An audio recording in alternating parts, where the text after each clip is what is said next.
So here we have the Volkswagen Polo on a 64 plate. I'm going to start off by showing you inside the boot, and then we'll hop in and run through some controls on the inside of the car from there. As we approach the back of the car, you can see we have reversing sensors, plenty of boot space as well, along with that 60/40 split folding rear seat should you wish to increase this space even further. And then underneath this tray section, even more space again. Okay, now that we're inside the car, we're going to start with the dials. On the left-hand side, we have the rev counter and coolant temperature gauge, and on the right-hand side, the speedometer and fuel gauge. In the middle, you can see the total miles of the car. They are 38,809.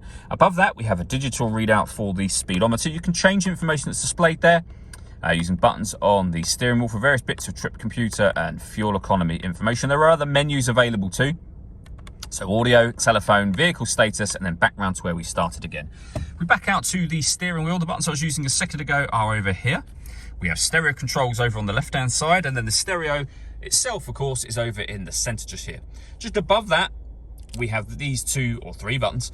This one turns off the stop and start. This car is designed to cut out when it's stationary in traffic to save you fuel. That system turns off when that light shows, with our heated rear screen and our hazard warning lights, of course. On the main stereo, we are on the radio menu at the moment.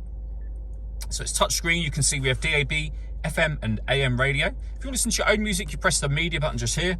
And then you've got a few different options for your own music as well. And they include Bluetooth audio. So not only can you make and receive phone calls, you can also stream your music wirelessly directly from your phone by hitting that button just there.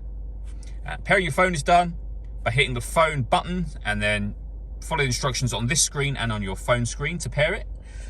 Below that, we have the air conditioning. So you can adjust the temperature, fan speed, and direction the air is being distributed in once it enters the car. To turn the air conditioning on is that button just there. Same button again will turn it off, of course. You can recirculate the air that's in the car. That's a great way of heating it up or cooling it down quickly depending on the temperature you've set over here. Below that section, we have the auxiliary input for your music, USB input for your music, and a 12-volt charging socket, as well as a couple of cup holders and some storage back here as well. We then have a 5-speed manual gearbox. All that leaves me to say is thank you for taking the time to watch this video. If you'd like to come and see the car in person and have a test drive, please feel free to call either of our MJA sites. We'd love to hear from you soon.